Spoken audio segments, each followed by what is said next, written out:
Karena Tuhan itu mustahil punya kelemahan.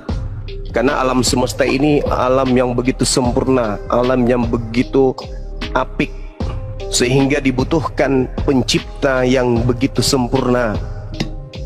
Gak bisa tidak. Seperti ketika kita melihat komputer, komputer itu pasti dibuat oleh orang yang sempurna otaknya, ilmunya. Maka kalau komputer saja dibutuhkan makhluk yang menciptakannya, yang membuatnya sempurna, maka sudah pasti pencipta makhluk itu jauh lebih maha sempurna. Maka Tuhan itu adalah tataran pencipta yang mengadakan segala sesuatu yang ada di bumi. Maka Dia wajib sempurna, tidak memiliki kelemahan, tidak punya titik noda sedikit pun. Sudah pasti bukan makhluk. Karena kalau makhluk pasti punya keterbatasan, sehebat apapun itu. Itulah Tuhan. Qul huwallahu ahad. Dialah Allah yang Maha Esa. Allahus Samad, tempat meminta segala sesuatu. Lam yalid walam yulad, yang tidak bersilsilah, tidak berketurunan, tidak punya asal, tidak beranak, tidak pula diperanakkan. Walam yakul lahu kufuwan ahad, dan tidak ada sesuatu apapun baik di langit maupun di bumi atau di antara keduanya yang setara dengan Dia. Itulah Tuhan. Oke. Gini ya. Di agama kami, Yesus itu adalah Tuhan. Tapi di agama kalian, Yesus itu adalah Nabi gitu kan. Sedangkan itu di Al-Quran kalian sendiri menyebut nama Maria dan Isa itu beberapa kali loh di ayatnya. Kenapa itu? Coba dijelaskan gitu loh. Iya, baik. Kenapa Nabi Muhammad jarang disebut namanya dibandingkan Nabi Isa? Karena itu tadi, kedatangan Al-Quran sebagai jalan keselamatan. Kenapa Nabi Isa banyak disebutkan? Karena ajaran Nabi Isa dipelesetkan oleh orang-orang terdahulu sampai hari ini. Nah, ini sederhananya adalah ketika kemudian Al-Quran itu karangan Nabi Muhammad, maka tentu pengarang akan mengorbitkan dirinya. Ngapain dia mengorbitkan orang lain? Mending dia orbitkan ayahnya, ibunya, pamannya, keluarganya, keturunannya, dirinya. Seperti Paulus mengorbitkan dirinya dari Paulus, dari Rasul Paulus, dari Rasul Paulus, dari Rasul Paulus. Mending diorbitkan kalau memang karangan. Tapi karena Al-Quran itu bukan untuk Nabi Muhammad seorang, tapi Al-Quran itu sebagai hudan, petunjuk, sirat bagi seluruh umat manusia menuju kepada keselamatan, maka Al-Quran itu harus netral, menyebut sesuai yang hak, menyebut sesuai yang batil, yang salah disebut, yang benar disebutkan. Tak ada tendensi kemudian nepotisme dan seterusnya. Rasulullah menyebut Nabi Isa jauh lebih banyak daripada namanya sendiri. Kenapa? Nabi Muhammad hanya diutus sebagai pemberi peringatan, dan tidak ada satu manusia pun di atas muka bumi ini yang mempertuhankan dirinya, dan tak akan pernah sampai kiamat. Jadi yang harus sering dibahas ini adalah Nabi yang diutus, yang justru dianggap menjadi Tuhan, yang mencelakakan banyak manusia. Miliaran manusia akan masuk ke dalam neraka, direbus dalam api yang mendidih dikarenakan Nabi Isa disalah artikan ajarannya, diplesetkan ajarannya. Allah mengatakan dalam Al-Quran, wa makaru wa makarallah wallahu khairul makirin. Ahli Torah, ahli kitab, orang Yahudi, orang Nasara menyelewengkan kemudian ajaran Nabi Isa. Mereka membuat tipu daya, mereka buat tipu muslihat, mereka ingkar terhadap Nabi Isa. Bahkan keingkarannya tidak berujung kepada kematian, tetapi berujung kepada dibuatnya sebuah sekte baru di luar Yahudi, disebut Kristen atau Kristianos. Ini yang terjadi. Maka Nabi Isa itu harus diluruskan ajarannya. Coba lihat di dalam Yohanes 16 nomor 14. Ketika ia datang, yaitu roh kebenaran, dialah yang akan mengajarkan kepadamu. Dia akan memuliakan aku, tidak menghinakan, memuliakan. Makanya dalam Islam, Nabi Isa yang kalian sebut Yesus itu makhluk suci.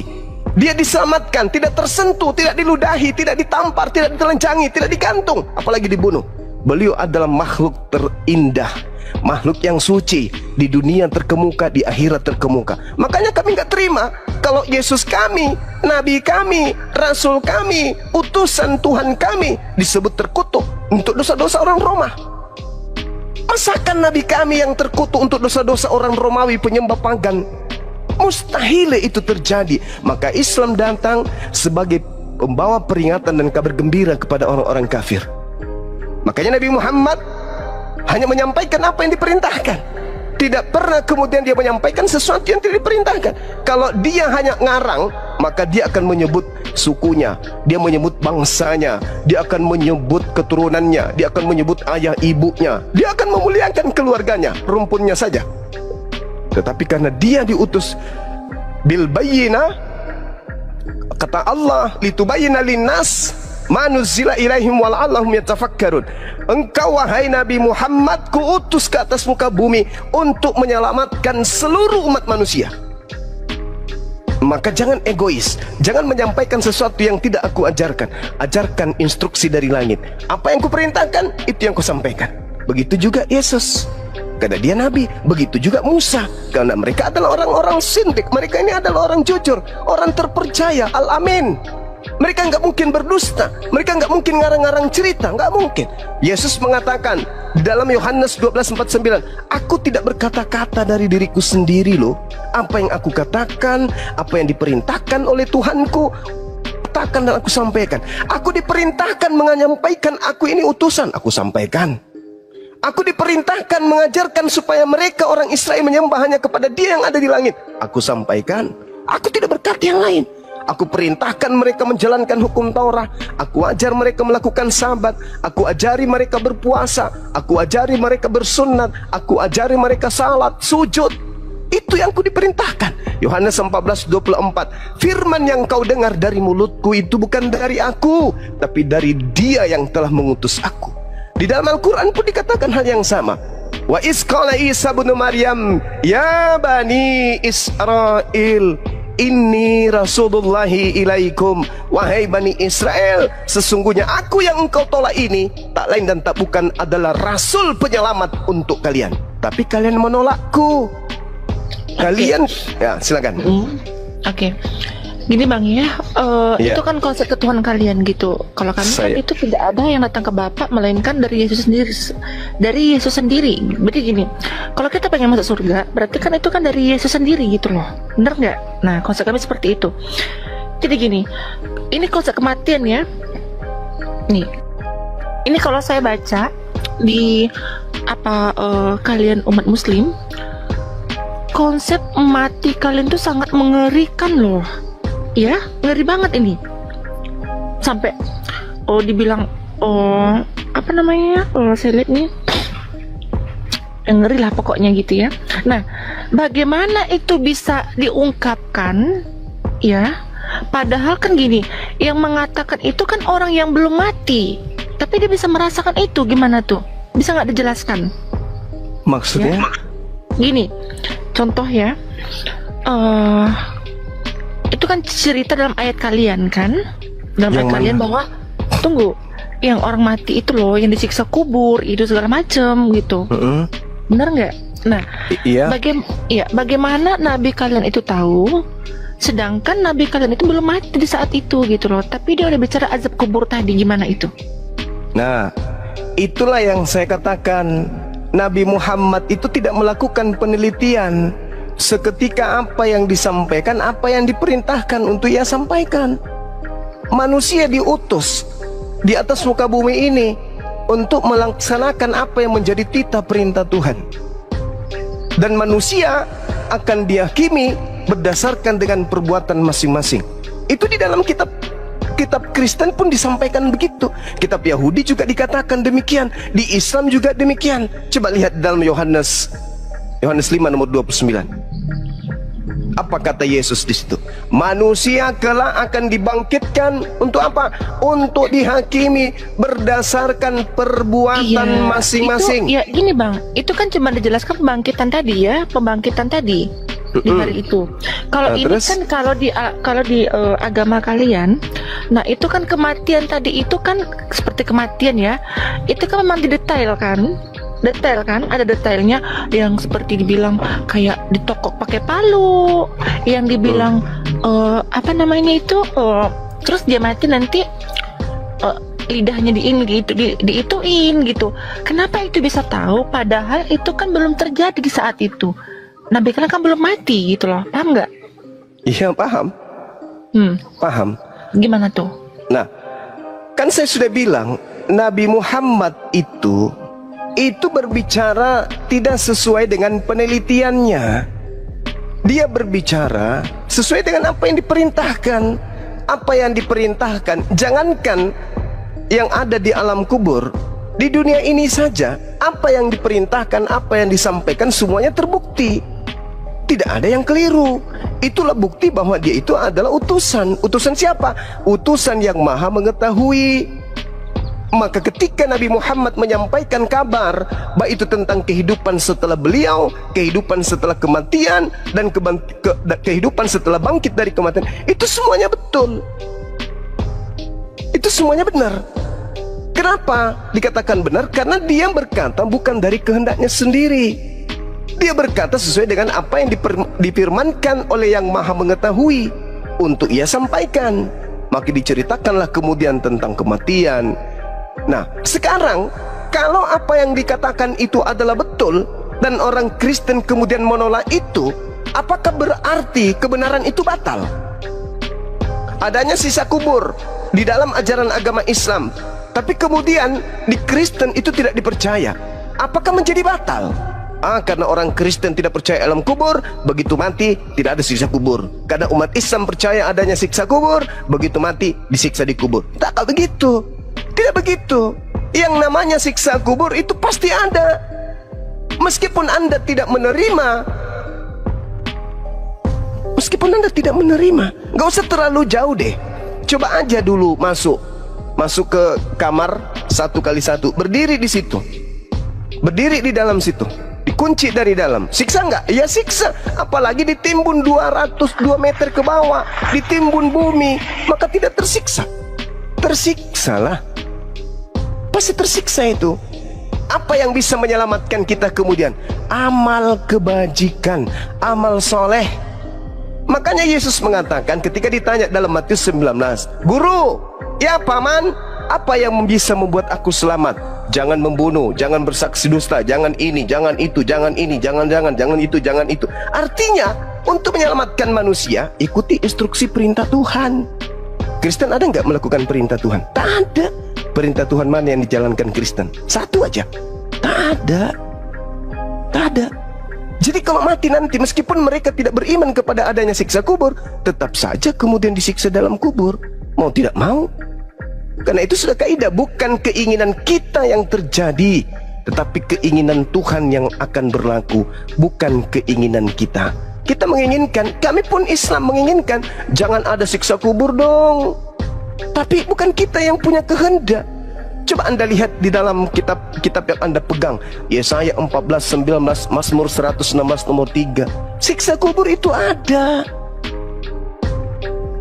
Siksa kubur itu ada. Asap maut telah mengelilingiku dan siksa kubur telah mencekamku. Aku menanggung kesusahan dan kedukaan. Mazmur 116 nomor 3. Siksa kubur itu ada, tapi orang Kristen tidak mau peduli. Lah, sama seperti ketika Anda mengatakan, menurut orang Islam, minuman keras itu bahaya, bisa membuat mabut. Tapi menurut kami orang Kristen, minuman keras itu tidak membuat mabut, membuat senang, happy. Cobalah minum, mabuk. Meskipun Anda tidak percaya bisa membuat mabuk, tapi ketika Anda minum, mabuk. Begitu juga siksa kubur. Enggak, kalau kami di Kristen, begitu mati langsung surga. Itu maumu. Kami pun juga mau demikian. Tapi kaidah yang benar tidak seperti itu, paman. Mazmur 116 nomor 3, asap maut telah mengelilingiku dan siksa kubur telah mencekamku. Aku menanggung kesusahan dan kedukaan. Makanya alam kubur itu alam siksa, alam kesusahan, alam kedukaan. Tadi saya sudah mengatakan alam penyesalan. Kenapa dikatakan alam? Berarti cuman gini ya, berarti itu gini. Berarti cuma ada siksaan, berarti tidak ada janji surga ya gitu. Gitu ya. Ini masih di alam kubur. Jadi di Islam itu, ketika misalnya saya meninggal dunia, masuk ke alam kubur, alam barzah namanya, alam maut, alam tempat berkumpulnya ruh orang yang sudah meninggal, yang tidak bisa ke bumi, tidak bisa juga ke akhirat. Dia berada di tengah-tengah. Alam ini berada di tengah. Baik dia agama apapun, semua berkumpul di situ. Nah, sekarang umat Islam ketika mereka mati, yang mereka lihat adalah kehidupannya di surga. Seibarat orang yang masuk ke dalam kamar lalu diputarkan film. Film yang dipertontonkan itu adalah dirinya sendiri, di mana di dalam film itu dia melihat dirinya di alam surga, di Taman Firdaus. Begitu indah, begitu bahagia. Apakah mereka tersiksa? Tidak. Malah matinya orang Islam itu seperti tidurnya malam pengantin. Tidak terasa tiba-tiba kiamat, tidak terasa tiba-tiba pagi. Pada saat kita dulu pengantin baru, ya kan ya? Ya kan ya? Betul gak? Tiba-tiba aja azan, Allahu Akbar, Allahu Akbar, mandi. Tapi kalau orang yang mati kafir dipertontonkan kemudian di mana dia akan pergi, yaitu di neraka, siksa. Cobalah masuk ke kamar, kunci dari dalam, putar film horor. Bukankah umatnya Rasul kalian itu yang terakhir masuk surga? Kata siapa? Kata siapa? Umatnya Nabi Muhammad yang pertama masuk surga. Tidak ada umat masuk surga sebelum umatnya Nabi Muhammad. Yang terakhirlah yang pertama masuk ke surga, yaitu baginda Rasulullah Muhammad SAW. Nah, sedangkan Kristen mau kemana? Dihalang oleh Yesus yang asli. Matius 7 nomor 22, nomor 23. Dihalang. Sedangkan di Islam apa? Innalladzina amanu. Innalladzina amanu. Apa? Sesungguhnya manusia yang berkata innallaha, sesungguhnya Allah itu adalah Tuhanku, maka dia akan dimasukkan ke dalam surga. Gimana ayatnya itu, Dinda? Surah Al-Baqarah, Al-Anfal ayat 38 ya. Itu jelas, itu diterangkan seperti itu. Barang siapa yang berkata Allah adalah Tuhanku dan dia teguh memegang perkataannya, maka dia akan dimasukkan ke dalam surga. Al-Quran surah Ar-Ra'd ayat 23. Al-Baqarah juga ada, Bang. Al-Baqarah juga ada, Masya Allah. Itu jelas itu. Surah Al-Mu'minun, kada aflahal mu'minun. Beruntunglah orang-orang Islam yang mukmin, yang salat, yang zakat, yang tidak berzina, yang tidak berdusta. Mereka lah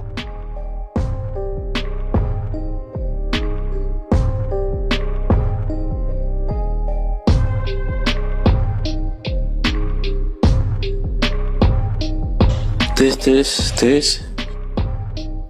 Suaranya hilang, Bang. Signal Bang Juma. Iya. Jadi kita masing-masing punya warisan. Umat Islam warisan surga, umat Kristen warisan neraka. Masing-masing kitab kita mengatakan itu. Bagaimana Yesus mengusir orang Kristen yang memanggil dia Tuhan, bernubuat, bermujizat, mengusir setan pakai nama Yesus? Diusir oleh Ya, Yesus. Oke. Buat Bang Zuma ya, terima kasih dulu pencerahannya. Ya mungkin bisa saya cari dulu informasinya gitu ya. Saya Iya. buka dulu. Ya kita kan bisa gini kan. Ya nanti saya masuk lagi. Oke. Kita berdiskusi lagi. Ya oke. Oke, sip. Oke. Belajar lagi. Oke, silakan. Silakan mungkin teman-teman yang lain. Waktu dan tempat silakan kami. Selamat sore, Bang Zuma. Sore Bang Aritonang. Boleh saya bertanya? Boleh, silakan. Jika kalian mentaati ajaran Allah, apakah Iya. membunuh itu juga ajaran dari Allah juga? Ada orang yang punya kedudukan di mana mereka ini halal untuk dibunuh. Ada orang yang memerangi, itu halal untuk dibunuh. Misalnya negara kita ini diperangi, kita harus melawan. Kita harus melawan. Itu jihad namanya. Tetapi di dalam Al-Quran juga tidak boleh membunuh manusia yang tidak dibolehkan untuk dibunuh. Nggak boleh. Nggak boleh. Barang siapa yang membunuh satu manusia saja, tidak karena ada alasan yang membenarkan, maka dia seakan-akan membunuh seluruh umat manusia. Itu Al-Quran menerangkan itu. Oh gitu ya. Seperti itu. Yes. Lalu kenapa ada seorang oknum yang bunuh anak remaja saat lagi doa rosario? Lantas kesalahannya di mana? Kenapa? Ada seorang oknum membaca anak remaja yang sedang lagi doa rosario. Maka dia berdosa, nggak boleh. Al-Quran mengatakan itu, barang siapa yang membunuh satu manusia, maka dia sama halnya dengan membunuh seluruh umat manusia. Nggak boleh. Al-Quran mengatakan, surah Al-Ma'idah ayat 32, nggak boleh. Jadi kalau ada oknum yang melakukan hal itu, ya neraka tempatnya. Nggak boleh, karena itu dilarang oleh Allah. Betapa banyak dosanya dia, karena dia telah membunuh manusia yang tidak berdosa. Min ajli zalika katabna ala bani Israel annahu man qatala nafsa bighairi nafsi aw fasadi fil ard faka'annama qatala nas jami'a.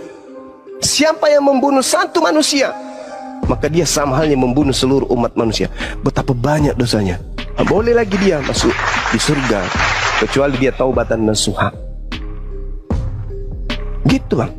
Di Islam nggak boleh membunuh. Berbeda kalau di Bible, bunuhlah. Itu di Bible. Kami nggak diajarkan untuk bunuh loh. Karena kalian tidak melaksanakan Bible. Kami nggak diajarkan untuk bunuh Bang Juma, jangan salah. Karena kalian tidak taat kepada Bible. Loh, kok nggak taatnya di mana? Loh, kalau Anda taat maka Anda akan melakukan pembunuhan di mana-mana. Karena perintahnya seperti itu. Kami diajarkan jangan membunuh. Nah, buktinya kami nggak pernah membunuh. Mana dalilnya jangan membunuh? Tunjukkan ke saya kalau ada. Silakan bang, silakan. Cari aja di Google bang. Soalnya HP ku cuma satu. Jangan membunuh itu munculnya di mana? Di Keluaran 20. Tapi itu sudah dibatalkan oleh Paulus. Kalau sudah batal, makanya sama perintahnya jangan makan babi. Tapi kalian makan babi. Kenapa? Karena kalian pengikut Paulus. Kalian sudah batalkan perintah-perintah itu. Jangan membunuh, jangan bersaksi dusta, jangan ini, jangan itu. Apa kata Paulus? Dengan matinya Yesus, kita tidak lagi terikat di dalam hukum-hukum itu. Kita sudah bebas. Galatia 5 nomor 1, nomor 2 dan seterusnya. Efesus 2 nomor 15 dan seterusnya. Jadi Kristen itu bebas, mau melakukan apa bebas. Coba Anda baca Kolose 2. Tamatkan satu perikop. Apakah masih ada hukum di Kristen? Tak ada lagi. Bebas. Mau ngapain aja Kristen itu bebas. Gak boleh lagi terikat dengan hukum-hukum. Makanya kalian ibadah minggu ada aturannya? Gak ada, kalian karang sendiri. Menyembah Yesus ada aturannya? Kalian bikin sendiri. Natal ada aturannya? Kalian bikin sendiri. Menyembah Yesus ada aturannya? Kalian bikin sendiri. Kalian itu adalah makhluk yang tidak lagi taat tunduk kepada Tuhan. Kalian tunduk kepada aturan agama kalian sendiri yang kalian buat-buat sendiri. Berbeda dengan kami. Orang Yahudi taat kepada perintah Tuhan melalui Torah. Orang Islam taat kepada perintah Tuhan melalui Al-Quran. Kalian taat kepada siapa? Melalui Bible. Taat kepada iblis. Itu bang. Iyalah Bang Juma, iyalah. Iya, itu fakta, Iya. Bu. Itu fakta. Iyalah. Iya. Ada lagi? Udah cuma itu aja. Oke, sip. Contoh ya. Innalladzina amanu ya ayyuhalladzina amanu idza nudiya lis-sholati min yaumil jumu'ah. Wahai umat manusia, apabila diseru engkau salat Jumat, maka lakukanlah. Salat Jumat ada perintahnya. Keluaran 31 nomor 13-14. Lakukanlah, peliharalah hari Sabat, kuduskanlah hari Sabat itu. Ada perintahnya. Nah, perintah Minggu mana? Perintah Minggu ada? Iya, hari Sabat itu hari apa? Bukannya hari Sabat itu hari Minggu? Hari Sabtu. Ya Sabtu. Nah, sekarang siapa yang memerintahkan Kristen ibadah Minggu? Nggak ada diperintahkan. Cuma kalau bagian di luar Israel itu boleh beribadah di hari Minggu gitu. Siapa yang membolehkan? Nabi mana yang mengajarkan? Tuhan yang mana yang mengajarkan? Iblis paman. Nah itu betul. Makanya di dalam Matius 24 nomor 15, apabila engkau melihat sang pembinasa keji duduk di tempat kudus seperti yang dinubuatkan Daniel kepadamu. Apa nubuatan Daniel? Penyesat itu akan datang dan membantah perintah-perintah Sang Yang Maha Tinggi. Apa perintahnya Sang Maha Tinggi kepada Bani Israel? Sabat, Sabtu. Apa perintahnya Sang Pembinasa Keji? Minggu. Perintahnya kemudian Elohim kepada Bani Israel apa? Menyembah kepada Tuhan yang Ahad. Perintahnya kemudian yang datang kepada orang Kristen apa? Menyembah kepada Yesus. Beda kan? Beda. Makanya Yesus mengusir Kristen. Kenapa Yesus mengusir Kristen? Karena Kristen itu bukan ajaran Yesus. Bukan. Saya boleh diperhadapkan dengan pendeta, apapun levelnya, berhadapan dengan saya. Mau 100 pendeta saya sendiri, saya ingin tanya dari mana asal usulnya agama Kristen ini. Muaranya pasti kepada bukan Yesus. Pasti bukan Yesus. Lalu kepada siapa? Paulus. Dari mana Paulus menerima ajaran itu? Iblis, paman. Nah itu betul. Pintar ini anak. Kasih celana dalam dia, pakai di luar seperti Superman. Gitu bang. Jadi beragama itu, beruntunglah kita hidup di zaman sekarang. Kita bertemu dengan saudara-saudara kita yang dari Islam, bisa mencerahkan kita meskipun kita beda keyakinan. Begitu juga kami beruntung bertemu dengan saudara-saudara Kristen. Kami bisa melihat betapa bodohnya, betapa jahilnya orang-orang ini, zalim sezalim-zalimnya. Bibelnya mengajarkan tetapi mereka menolaknya. Justru yang mereka ajarkan, yang mereka praktikkan adalah apa yang diperintahkan oleh orang selain daripada Yesus. Padahal jalan keselamatan hidup itu, kebenaran hidup itu Yesus. Bukan Lukas, bukan Markus, bukan gereja, bukan bapak-bapak gereja, tapi Yesus. Apa yang Yesus ajarkan, itu yang harus dilakukan. 2 Yohanes 1 nomor 6, barang siapa yang berkata Yesus ada dalam dirinya, maka dia wajib hidup sebagaimana Yesus hidup. Yesus hidup sebagai Kristen atau sebagai Yahudi? Sebagai Yahudi. Berarti Kristen ini siapa? Kan harus hidup seperti Yesus. Kalau mengaku Yesus ada dalam dirinya, maka dia wajib hidup sebagaimana Yesus hidup. Yesus hidup sebagai Kristen atau sebagai Yahudi? Sebagai Yahudi. Kristen Yesus itu Galatia 4 nomor 4 nomor 5, Ibrani 5 nomor 7, Kisah Para Rasul 4 nomor 30. Yesus itu hamba yang suci, hamba yang taat menjalankan segala perintah-perintah Tuhannya. Dia seorang Yudaism. Sedangkan Kristen bukan Yudaism, sekte lain. Siapa pendirinya? Baca Kisah Para Rasul 24 nomor 5. Paulus ini adalah penyakit sampar. Dialah yang telah menyesatkan banyak orang Yahudi di tengah-tengah bangsa yang asing di seluruh dunia. Dia adalah tokoh dari agama Kristen. Jadi kalau di dalam kota Turki, ya, dikatakan di dalam Kisah Para Rasul 11 nomor 26, di Antioquia, Turki, pertama kali pengikut di situ disebut Kristen. Itu pengikut siapa? Pengikutnya Paulus, bukan pengikut Yesus. Karena ingat, Paulus sendiri yang menerangkan di dalam Galatia 2 nomor 8. Apa kata Paulus? Petrus diutus untuk apa? Penginjilan kepada orang-orang yang bersunat, sedangkan aku diutus sebagai rasul kepada orang-orang yang tidak bersunat. Nah, tuh, berarti Petrus mendirikan jemaat mula-mula yang diserahkan oleh Yesus kepadanya sebagai jemaat apa? Bersunat atau tidak bersunat? Jemaat bersunat. Jemaatnya Pauluslah yang tidak bersunat. Sekarang pertanyaannya, bolehkah orang yang tidak bersunat masuk ke dalam bait suci? Tidak boleh. Mana dalilnya? Yehezkiel 44 nomor 9. Haram hukumnya orang yang tidak bersunat masuk ke bait suci atau bait Allah atau baitullah. Nggak boleh. Harus bersunat. Sedangkan Paulus diutus kepada orang yang tidak bersunat. Dia malah dia tegaskan dalam Galatia 5 nomor 2. Barang siapa yang bersunat, maka Yesus Kristus tidak berguna baginya. Maka Kristen diajarkan untuk apa? Diajarkan untuk tidak bersunat. Ini ajaran siapa? Sedangkan perjanjian kekal Allah dengan Abraham dan keturunannya adalah bersunat. Paulus mengajarkan jangan bersunat. Tuhan mengajarkan bersunat. Yahudi bersunat, Islam bersunat, Kristen berkulub. Lalu Kristen ini setelah mati mau kemana bawa kulubnya? Sedangkan Wahyu 21 nomor 27, orang yang tamek, najis, tidak boleh masuk ke dalam surga. Sedangkan yang disebut najis, baca Yesaya 52 nomor 1, yang disebut najis adalah orang yang tidak bersunat kulub. Dosa orang-orang Israel semua diampuni oleh Allah, kecuali satu. Apa itu? Memasukkan orang najis ke dalam bait suci. Di mana tertulis? Yehezkiel 44 nomor 6, nomor 7, nomor 8. Semua keingkaranmu yang lalu-lalu telah aku hapuskan, tetapi ada satu kemungkaran yang tidak bisa aku hapuskan di antara seluruh kemungkaranmu, yaitu kau memasukkan kemudian orang-orang najis tidak bersunat ke dalam bait suciku. Jadi Kristen ini nanti mau kemana? Pantaslah Yesus mengusir. Nyahlah daripada.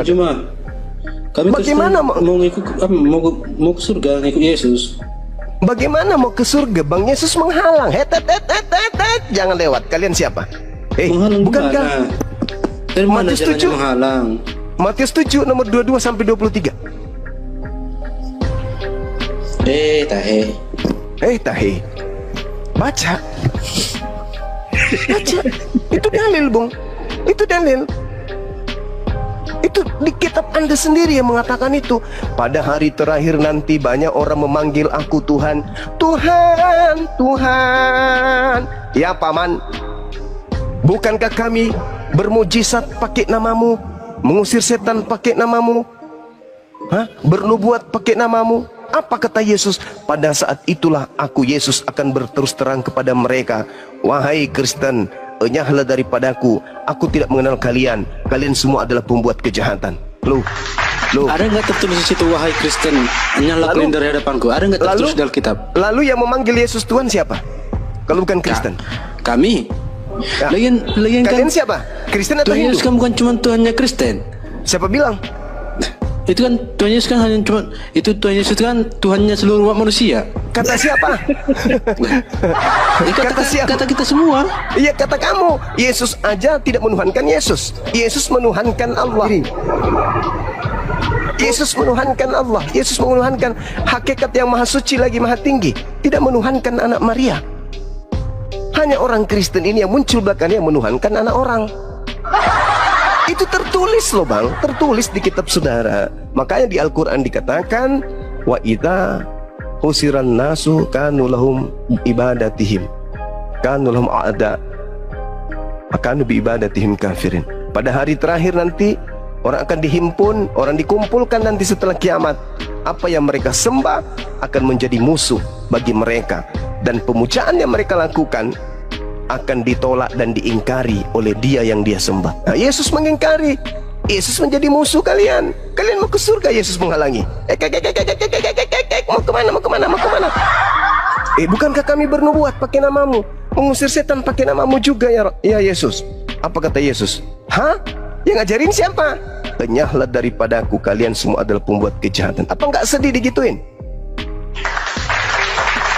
Berharap. Enggak juga lah, buang apa nggak mesti. Loh, Anda diusir, masa nggak sedih? Buat apa kami sedih, Bang Juma? Sekarang gini aja. Suatu saat Tuhan Yesus akan datang ke dunia ini untuk menghakimi seluruh umat manusia. Udah. Salah Jelas. Anda. Salahnya di mana, Bang Juma? Anda baca Yohanes 8:42. Yohanes berapa? Yohanes 8 nomor 42. Oke, bentar. Ya, baca. Yang keras, kalau perlu sampai 40 rumah dengar di tetangga Anda.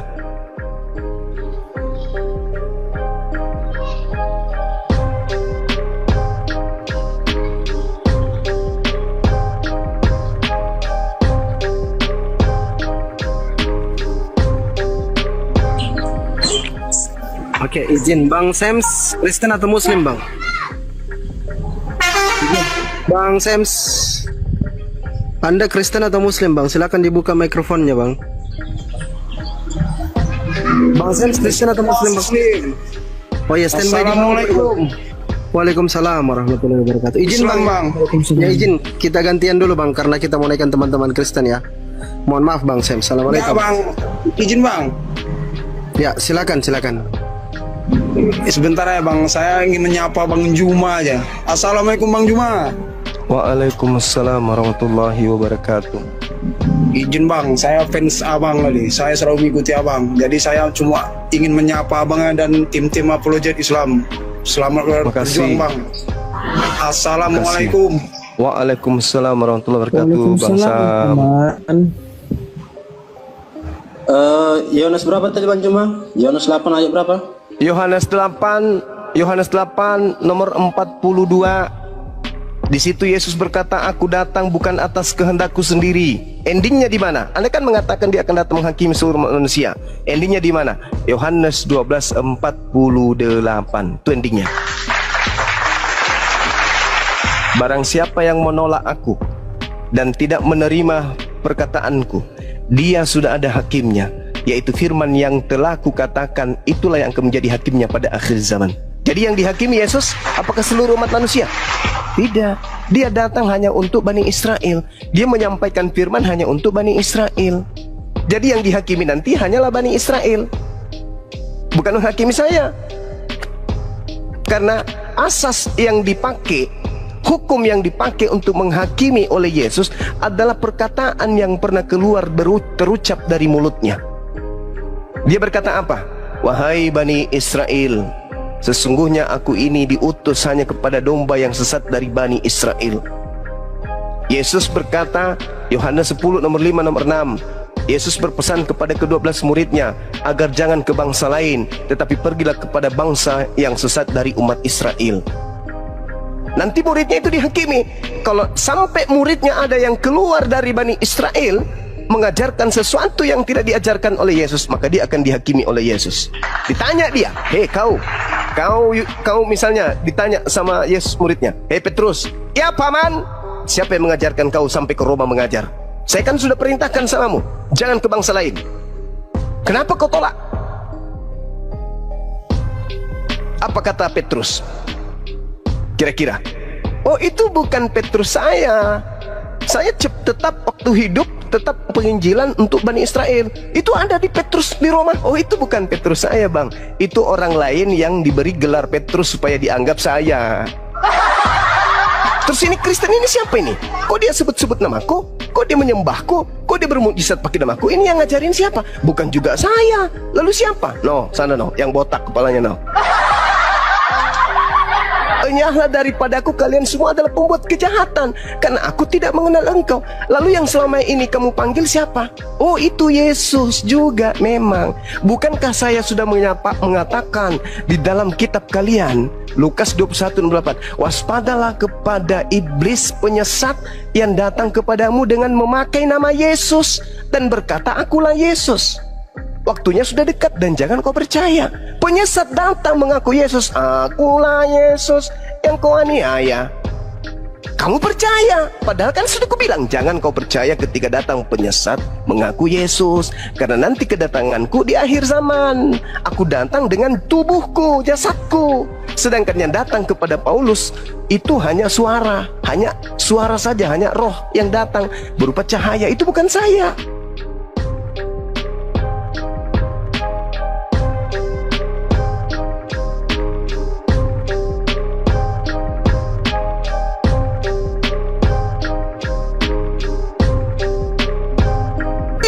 Bukan ajaranku. Di mana pernah muridku kusuruh menyembahku? Di mana pernah muridku kusuruh ibadah minggu? Di mana pernah muridku kusuruh makan babi? Di mana pernah muridku kusuruh jangan bersunat?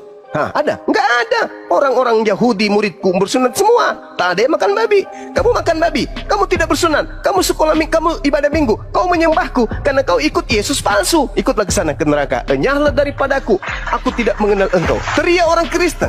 Bukankah kami bernubuat? Bukankah kami mengusir setan? Bukankah kami bermujizat mengobati orang karena pakai namamu? Betul. Tapi sesungguhnya kamu tidak melakukan perintah Bapakku. Kau melakukan perintah bapakmu, yaitu iblis. Pergilah kau ke neraka bersama dengan dia. Karena Yesus sudah mengatakan, Lukas 21, waspadalah kepada penyesat yang datang kepadamu dengan memakai namaku, dengan memakai nama Yesus dan berkata akulah Yesus. Waktunya sudah dekat. Jangan kau percaya. Jadi Yesus itu ada dua, Yesus yang nabi dan Yesus yang dewa. Yesus yang nabi tidak pernah mengajarkan dirinya untuk dituhankan, tidak pernah mengajarkan untuk makan babi, ibadah minggu, merasulkan Paulus, tidak pernah. Tidak pernah Yesus yang nabi ini mengajarkan perjanjian baru, nggak pernah. Tapi Yesus yang satu ini, yang dewa ini, yang roh ini, pneuma, itu yang mengajarkan Paulus, sehingga muncul 13 buku Paulus. Inilah yang menjadi panduan orang Kristen menyembah yang bernama Yesus. Sedangkan ajaran itu berasal dari makhluk halus yang mengaku Yesus, yang datang kepada Paulus, pendiri agama Kristen. Saya tidak mengada-ngada, saya belajar Bible. Matius 7 yang berkata itu, pada hari terakhir banyak orang akan memanggil aku Tuhan, Tuhan. Bukankah kami mengusir setan pakai namamu, bermujizat pakai namamu juga, bernubuat pun pakai namamu? Pada waktu itulah aku Yesus akan berterus terang kepada mereka yang memanggil aku Tuhan, yang memujizat pakai namaku, ngobati orang pakai namaku. Dalam nama Yesus, dalam nama Yesus, kupindahkan biji pelermu ke dagumu. Banyak yang melakukan mujizat. Pada hari itulah aku akan berterus terang kepada mereka, enyahlah kalian semuanya, aku tidak mengenal kalian, kalian semua adalah pembuat kejahatan. Nah, mau apa kalau udah kayak begitu? Mau kemana? Mau lari ke Nabi Musa. Nabi Musa menolak. Lu, kamu bukan umatku, kamu bukan Bani Israel. Mau lari kepada Abraham. Abraham pun mengatakan, aku tak pernah mengajarkan ajaran seperti itu. Aku mengajarkan sunat, aku mengajarkan satu Tuhan, aku mengajarkan korban hewan. Tak ada keturunanku mengorbankan manusia. Kalian ini siapa? Lari kepada Nabi Isa. Isa juga menolak. Lari kepada Nabi Muhammad. Apalagi Nabi Muhammad paling nangis. Wahai umatku, aku diutus untuk kalian, tapi kalian menolakku. Padahal di dalam kitabmu sudah diterangkan akan datang penolong lain. Yohanes 14 nomor 16, nomor 26. Aku akan minta kepada Bapa agar Bapa mengutus seorang penolong lain. Tapi ketika penolong lain itu datang, yaitu aku, kalian menolakku, kalian mengolok-olokku, kalian menertawakanku, kalian menghinakanku, kalian lebih percaya kepada ajaran yang dibawa oleh penjajah. Aku tak bisa membantumu. Aku hanya bisa membantu umatku yang senantiasa bersalawat kepadaku. Sementara kau bukan umatku, bukan kaumku. Kau kaumnya Yesus yang iblis itu. Yesus yang asli pun menolakmu kan, apalagi aku. Nah, ini fakta real. Inilah yang akan terjadi esok hari. Al-Quran menceritakan itu, di Bible juga menceritakan itu. Coba kita lihat Yohanes 5 nomor 29. Ketika kemudian kiamat itu datang, dan setelahnya orang benar akan dibangkitkan untuk masuk ke dalam surga, kata Yesus. Dan orang yang salah sesat akan dibangkitkan untuk dihakimi di neraka. Itu kata Yesus. Berarti kita akan dibangkitkan. Selamat tidaknya kita, neraka tidaknya kita, tergantung dari perbuatan kita di atas muka bumi ini. Kalau dalam hidup kita di atas muka bumi ini menyembah kepada makhluk halus, lalu keselamatan apa yang bisa dijanjikan ketika yang kita sembah itu makhluk halus?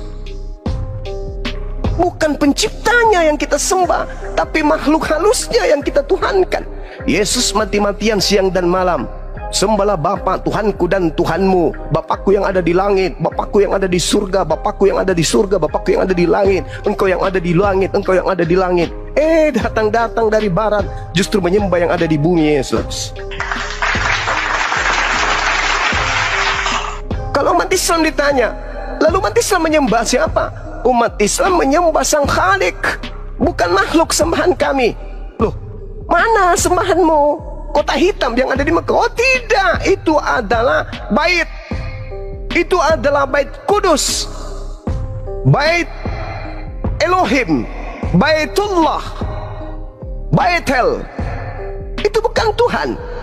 Itu adalah baitullah, bait Allah, bait Elohim. Tapi ada Hajar Aswad. Oh, itu batu saksi. Sebagaimana Yosua 24:27. Sebagaimana Yesaya 6 nomor 7. Itu adalah batu yang dijadikan sebagai batu tubuh yang akan menjadi saksi di hadapan Allah. Lalu Tuhanmu yang mana? Rabbus samawati wal ar, yang tak terlihat oleh jasad manusia. tetapi kemudian dialah yang melihat. Umat Islam tidak perlu melihat dengan kasat mata kepada pencipta. Kenapa? Karena pencipta itulah yang melihat kita manusia. Berbeda dengan saudara Kristen, dia yang harus melihat Tuhannya. Bahkan melihat Tuhannya dibunuh oleh tentara Romawi. Na'udzubillah tsumma na'udzubillah. Ini kezaliman. Ini zalim. Makanya dikatakan Al-Quran, innal ladzina kafaru minal kitab wal musyrikina fi nari jahannam khalidina fiha abada. Mereka kekal di dalam neraka. Kenapa? Diberi akal tidak dipakai. Sengaja dibutakan matanya sendiri, sengaja ditutup telinganya sendiri, sengaja dibutakan, ditutup hatinya sendiri. Sementara siang malam dari segala penjuru para apologet Islam sudah menyuarakan Yesus manusia suci, dia bukan makhluk terkutuk, dia adalah makhluk yang dimuliakan oleh Tuhan, dia adalah makhluk yang dikasihi oleh Tuhan, dia adalah jalan bagi Bani Israel menuju kepada Tuhan. Tapi kalian menolak. Oh, Islam salah, Yesus kami itu terkutuk, dia diludahin, dia ditampar, ditonjok, ditelanjangin, disobek semua pakaiannya sampai dia bugil, lalu digantung di pohon untuk dosa-dosa kami. Lah itu kalian menghina, menghujat, tapi kalian menganggap itu kebaikan, kalian memandang itu adalah kemuliaan, padahal itu adalah sebuah kehinaan dan kehancuran manusia sebagai makhluk yang terindah dicipta untuk menjadi pemimpin. Justru dipimpin oleh iblis. Bukan dia memimpin dirinya atau mengarahkan dirinya, tetapi dia mau dituntun oleh iblis. Yesus berkata ketika ia hendak dibunuh oleh orang-orang Yahudi dalam Yohanes 8, apa yang dikatakan oleh Yesus? Sekiranya engkau adalah keturunan Abraham, ya, maka engkau akan melakukan apa yang diperintahkan oleh Abraham.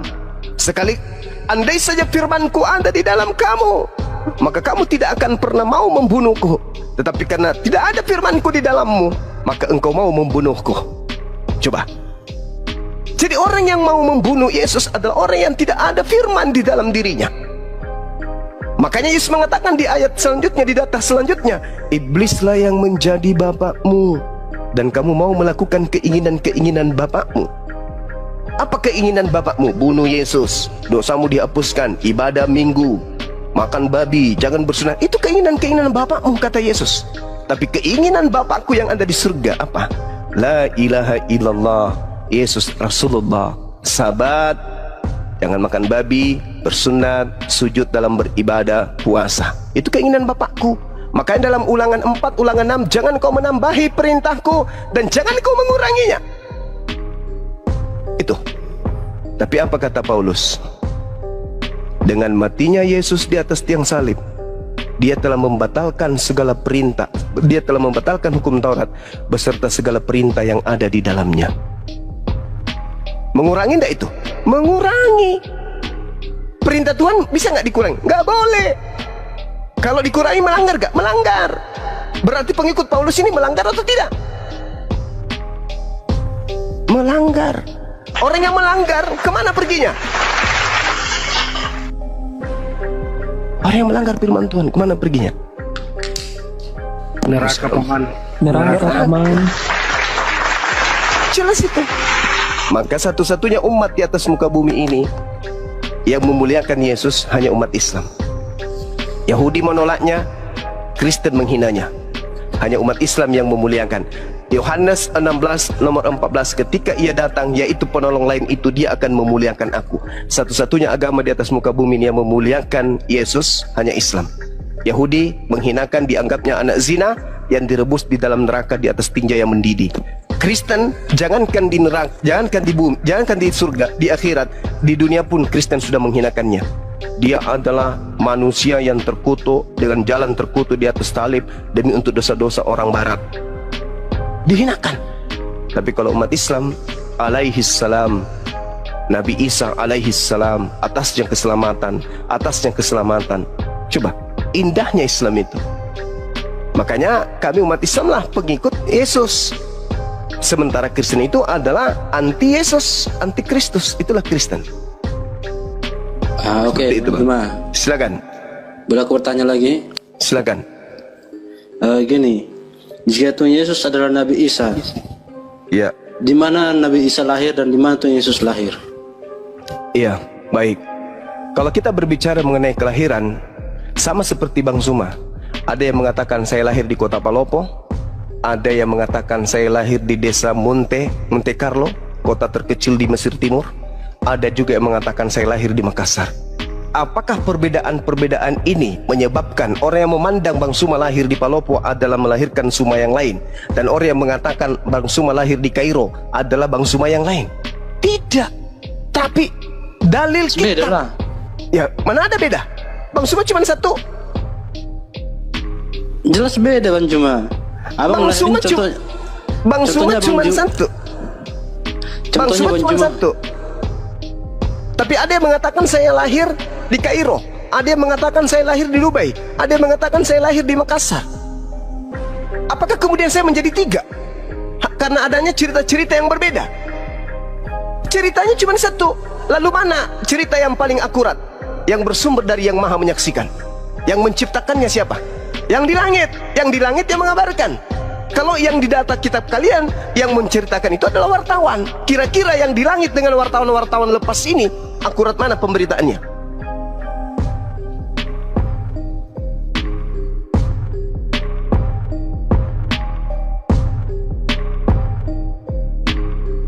Tes. Suara Allah Maha ini. Sami, Maha mendengar, alim, Maha mengetahui. Sedangkan Lukas tidak melihat, Matius tidak melihat ketika Yesus lahir di mana, nggak tahu. Paulus lahir di mana, Yesus nggak tahu. Tapi Tuhan kami yang Maha Menyaksikan tahu nggak di mana ciptaannya lahir pada saat tahu. Itulah yang mengabarkan kemudian ketika ibunya hendak melahirkan, ibunya bersandar di pohon kurma. Sedangkan Nabi Isa lahir di pohon kurma. Nah, Tapi kalau itu di Yesus kitab- lahirnya di mana? Nah, sekarang Yesus lahir di mana? Aku kan nanya sama Bang Juma. Kalau Iya, saya emang- saya emang- Nabi, tunggu dulu. Ah. Kalau Nabi Isa disamakan dengan Tuhan Yesus lahirnya di mana? Yesus menurut tradisi kalian lahir di kandang kambing kan? Kandang domba, betul nggak? Iya.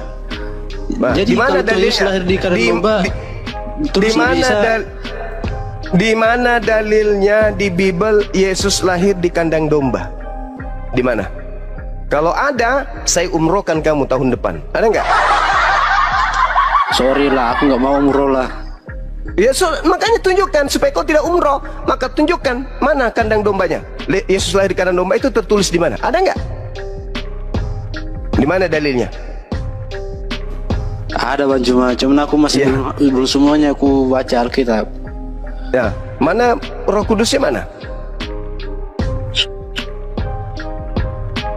Mana Roh Kudusnya? Bukankah Roh Kudus itu Tuhan yang Maha Mengetahui?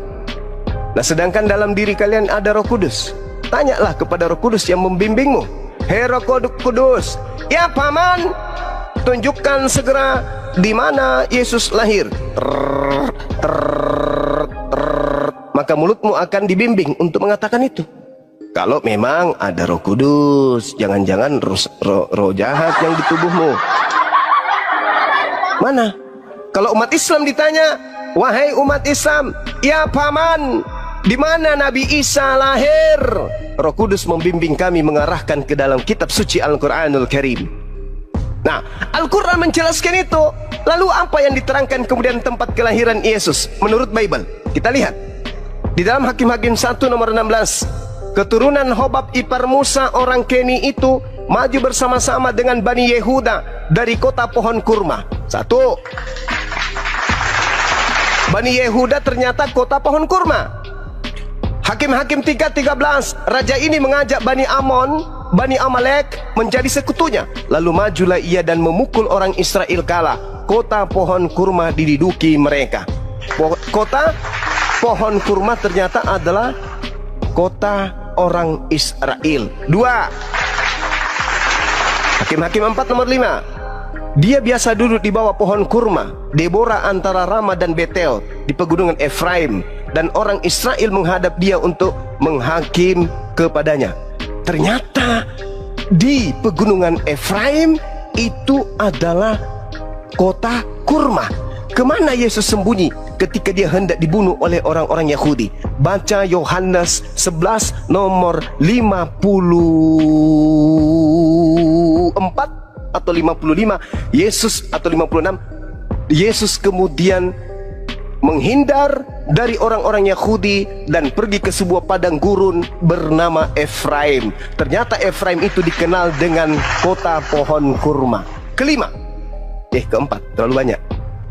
2 Tawarik 28 nomor 15. Dan orang-orang yang ditunjuk dengan disebut namanya bangkit, lalu menjemput para tawanan itu. Semua orang yang telanjang mereka berikan pakaian dari rampasan itu. Orang-orang itu diberi pakaian, kasut, makanan dan minuman. Mereka diurapi dengan minyak dan minuman. Mereka diurapi dengan minyak dan minuman. Mereka diurapi dengan minyak dan minuman. Mereka diurapi dengan minyak dan minuman. Mereka diurapi dengan minyak. Astagfirullah, kenapa ini? Terpental lah.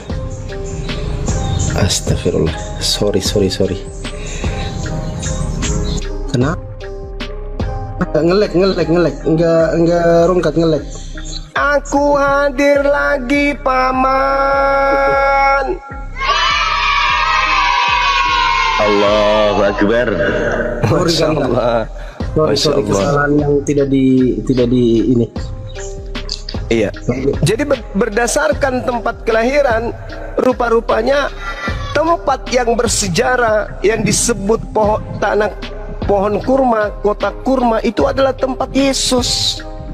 Sedangkan kalau kita minta di tradisi Kristen, mana dalilnya Yesus lahir di kandang domba? Mana? Kalau ada, Ari Tonang saya umrohkan bulan depan atau tahun depan. Ada nggak? Ada nggak? Yang keenam, Nehemia 8 nomor 16. Dan bahwa di semua kota mereka dan di Yerusalem harus disampaikan berita dan pengumuman yang berbunyi, pergilah ke gunung, ambillah daun pohon zaitun, daun pohon minyak, daun pohon murad, daun pohon kurma. Kenapa aku diturunkan? Aku kan belum selesai.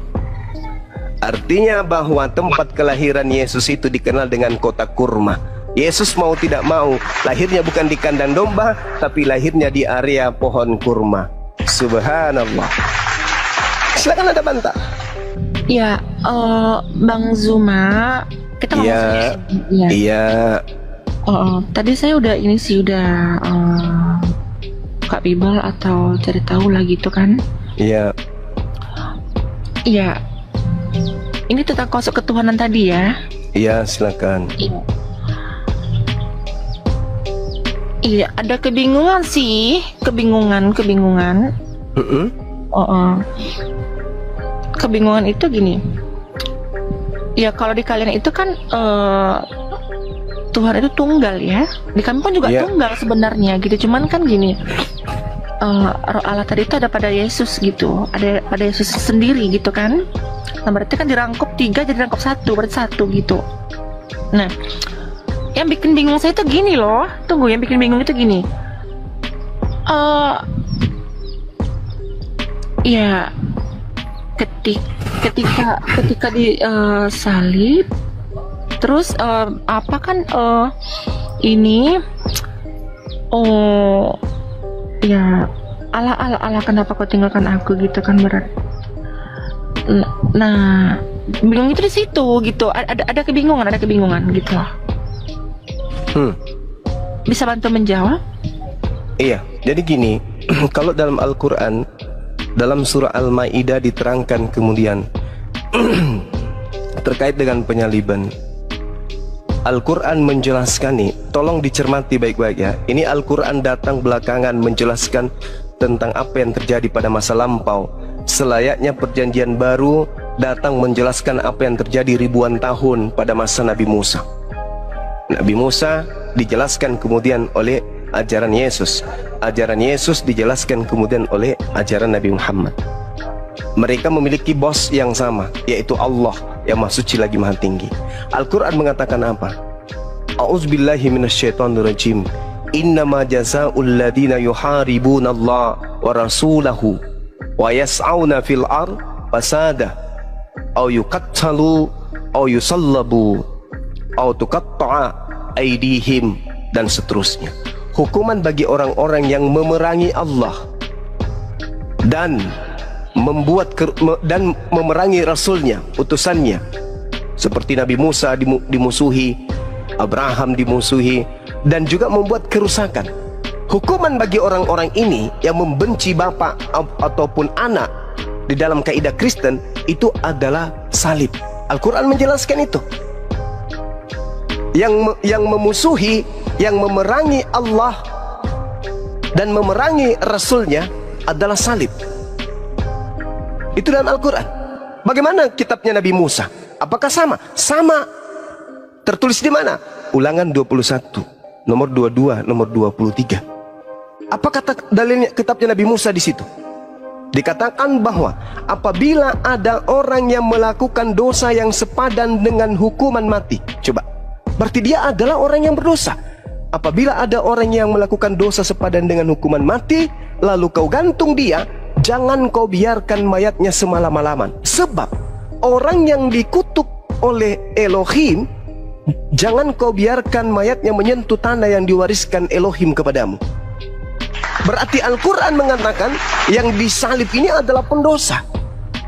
Iya. Kitabnya orang Yahudi juga mengatakan yang disalib ini adalah pendosa.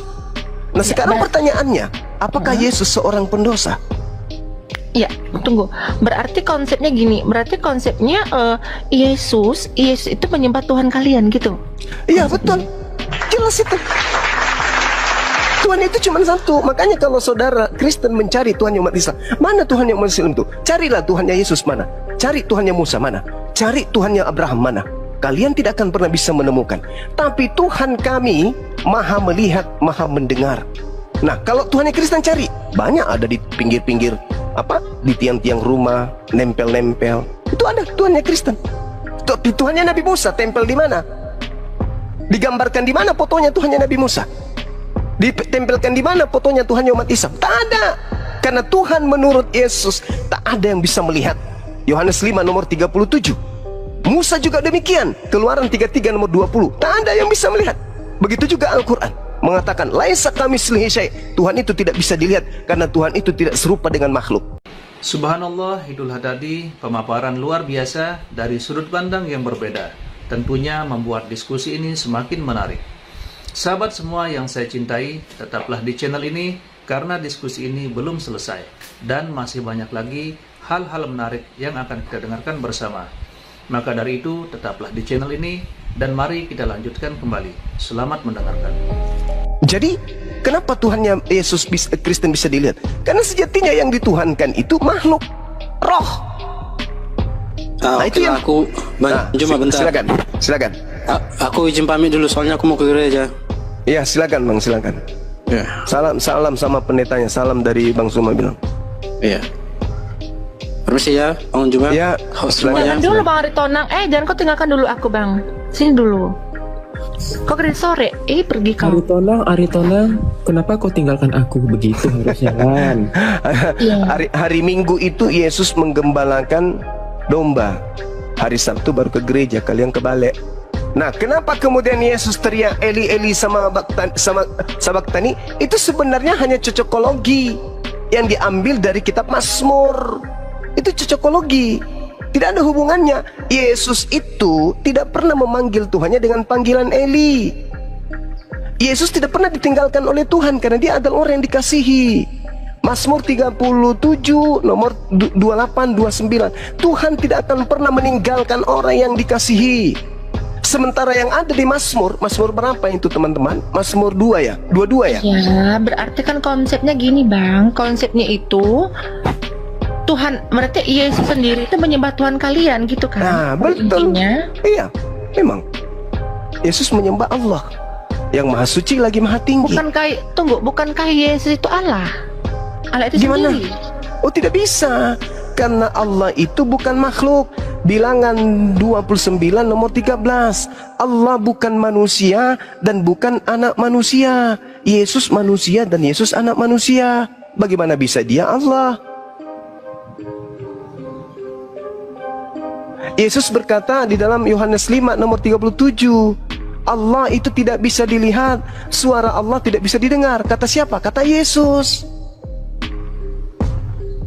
Berarti Yesus bukan Allah. Ya emang bukan. Ya tapi kan roh Allah itu ada pada dirinya sendiri gitu loh. Semua manusia itu rohnya adalah roh Allah. Seperti rohnya Olan, itu rohnya siapa? Itu rohnya Allah. Makanya di dalam Kejadian 6 nomor 3, rohku, Allah berfirman, rohku tidak selamanya berada dalam diri manusia. Berarti roh yang ada pada diri kita ini roh Allah. Makanya kita hidup. Karena pada diri kita ada biasan daripada esensi yang maha hidup. Coba kalau ruh keluar, mati kita. Kenapa kita bisa hidup? Karena bias percikan yang maha hidup itu ada pada diri kita berupa roh. Kalau roh dicabut, mampus. Secantik apapun Anda, mati pasti. Semancung apapun hidungnya, selentik apapun bulu bibirnya, pasti mati kalau roh itu keluar. Kenapa? Karena unsur yang Tuhan berikan berupa roh yang berasal dari dirinya udah diambil. Mampus, mati. Jadi roh yang ada pada diri kita itu adalah roh Elohim. Kejadian 6 nomor 3. Coba, Anda tahu roh Anda? Anda tidur sama roh, Anda makan bersama roh, Anda keluar ke bumi bersama dengan roh, tidur bersama dengan roh. Tak sedetik pun Anda pernah berpisah dengan roh. Barang yang paling dekat dengan diri Anda itu adalah roh Anda. Tetapi Anda tidak mengenalinya kan? Rohnya seperti apa wujudnya? Seperti apa bentuknya? Kayak mana dia? Ada di dalam tubuh Anda, tapi Anda tidak mengenalnya. Itulah yang disebut eksistensi ketuhanan. Orang berakal akan tahu Tuhan itu ada, buktinya saya ada. Tuhan itu ada, buktinya saya hidup. Dengan ruh Allah saya hidup. Kalau tidak ada Allah, tidak ada rohnya. Kalau tidak ada rohnya, saya tidak hidup. Karena saya ada, maka roh Allah ada. Karena roh Allah ada, maka pencipta dari roh itu pasti ada. Itu orang berakal. Makanya umat Islam itu tidak mencari Tuhan. Di mana Tuhan saya ya? Apakah kau melihat Tuhan, mayat Tuhan kami? Tidak begitu di Islam. Karena Tuhan itu sudah menitipkan, hei makhlukku yang berakal, yes, aku kasih kode, aku kasih simbol padamu ya, keberadaanku nih.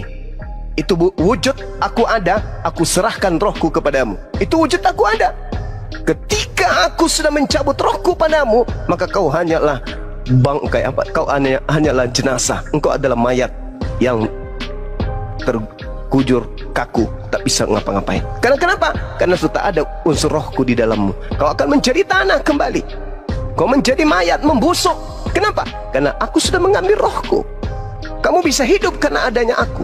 Maka hanya orang yang lemah akal lah yang tidak bisa menemukan Tuhan. Harus ada fotonya. Wah, ini foto Tuhan saya, gondrong, lesung pipinya cantik, bibirnya bagus, kumisnya tipis, hidungnya mancung, lehernya bergerigi dan seterusnya. Tak ada Tuhan kayak gitu. Itu pagan namanya. Orang yang berakal itu pejamkan mata, berseru, wahai engkau yang menciptakan alam semesta. Maka yang menciptakan alam semesta itu mendengar, melihat, oh, hambaku si Fulan lagi memujiku, lagi memuliakanku. Itu orang yang berakal itu begitu. Makanya Nabi Abraham, mana Tuhannya? Tak bisa kita lihat. Tuhannya Musa mana? Tak bisa kita lihat. Tuhannya Yesus mana? Tak bisa kita lihat. Tuhannya Nabi Muhammad? Tak bisa kita lihat. Lalu apa? Bagaimana cara kita berhubungan dengan esensi yang menciptakan kita? Dengan cara ibadah. Makanya umat Islam itu 5 kali sehari semalam. Ngapain mereka? Berkontak dengan Tuhan. Berbeda dengan kalian. Ada harus patungnya di depan, sujud di situ, cium-cium patungnya. Apa itu? Pagan. Mempertuhankan makhluk. Ya, sebenarnya bukan mencium patung gitu loh. Itulah wujudnya. Itulah apanya tadi itu, inkarnasinya tadi itu gitu. Pagan itu pagan itu namanya. Artinya sama seperti orang Quraisy. Mereka tidak mempertuhankan berhala-berhala itu, tidak. Mereka jadikan berhala itu sebagai mediasi. Ketika mereka ditanya, siapa yang menciptakan kalian? Allah. Siapa yang menjadikan semuanya ini? Allah. Kenapa kamu menjadikan patung berhala-berhala ini? Karena kami tidak bisa melihat Allah.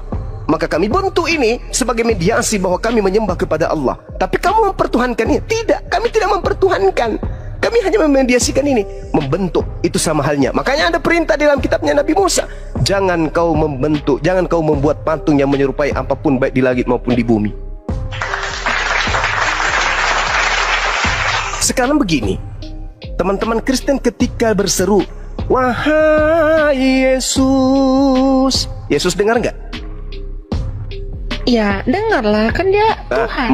Mana dalilnya? Mana dalilnya Yesus Maha mendengar? Ya nggak ada sih. Nggak ada. Itu hanya sangkaan kalian saja. Tapi kalau Tuhannya Yesus yang kita seru, wahai Tuhannya Yesus, mendengar nggak sang Tuhan? Sang Tuhan mendengar nggak? Mendengar, Paman. Mendengar, Paman. jelas mendengar. Annallaha sami'. Sesungguhnya Allah itu maha mendengar. Itu dalilnya. Tuhan yang kami sembah maha mendengar. Kalau Yesus ada nggak maha mendengar? Enggak. Aku tidak dapat berbuat apa-apa dari diriku sendiri. Wah, mati, celaka. Yang kayak gini dituhankan. Makanya Yesus mengatakan dalam Yohanes 17 nomor 3, wahai Bani Israel, seluruhnya kalian tidak akan bisa mendapatkan hidup kekal kecuali kalian mengenal Allah satu-satunya Tuhan yang benar dan mengenal aku Yesus yang diutusnya.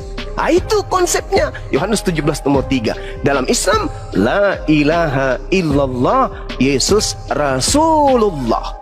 Dalam Islam tuh, iman Islam kesana enggak? Kesana, berarti Islam mendapatkan hidup yang kekal. Yes. Kristen bisa nggak mendapatkan hidup kekal? Gimana ceritanya? Keluaran 20:3.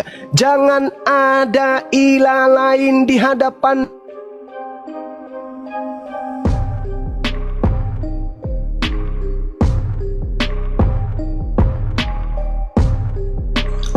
Tes, Paman.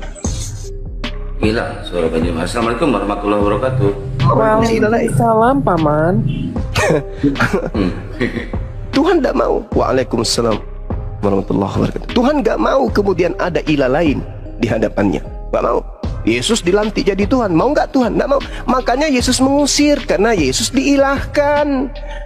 Siapa yang mengilahkan? Ya Kristen. Makanya Yesus mengatakan kepada Bani Israel, waspadalah kepada serigala yang datang kepadamu nyamar seperti domba, padahal mereka adalah serigala yang buas. Kenapa orang-orang itu disebut serigala yang buas? Karena mereka membunuh anaknya sendiri, memakan anaknya sendiri. Kenapa dikatakan membunuh anaknya sendiri? Kenapa? Karena dia mengajarkan anaknya darah dagingnya sendiri untuk menyembah kepada selain daripada ilah yang diperkenalkan oleh para nabi. Itu sama hanya membunuh anak kita. Anak kita lahir suci, kita bentuk dia menjadi karakter seorang yang menyembah selain daripada pencipta langit dan bumi. Itu sama halnya kita membunuh dia. Makanya orang-orang ini disebut sebagai apa? Serigala yang buas. Anak sendiri dimakan. Orang yang betul adalah menumbuh kembangkan anaknya, lalu diajarkan untuk berpikir, nak, cari agama yang betul. Cari agama yang betul. Kalau engkau menemukan Islam betul, masuk Islam. Hindu yang betul, masuk Hindu. Kristen yang betul, masuk Kristen. Bagaimana cara membetulkan segala sesuatunya? Terkhusus iman. Segala sesuatunya dibenarkan oleh akal. Oke, gini Bang ya. Berikan saya waktu dulu untuk menjawab ini semua gitu loh. Ya, karena silakan. banyak pertimbangan. Oke? Oke, kita tanya jawab boleh 5 menit. Boleh tanya jawab kita 5 menit, boleh? Boleh. Oke. Menurut Saudari Olan, apakah semua iman yang ada di setiap agama itu betul? Ya betul. Berarti iman Islam betul? Ayo, Ya. jujur, iman Islam betul. Iman Hindu? Iman Hindu betul nggak? Ya gitu Bu. Iman seseorang itu ya benar. Berarti Hindu benar, Buddha juga benar. Ya semua agama itu benar. Berarti Tuhan itu banyak.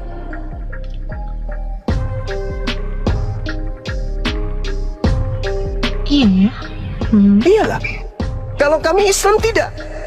Yang paling benar adalah Islam. Iman di luar Islam itu buta.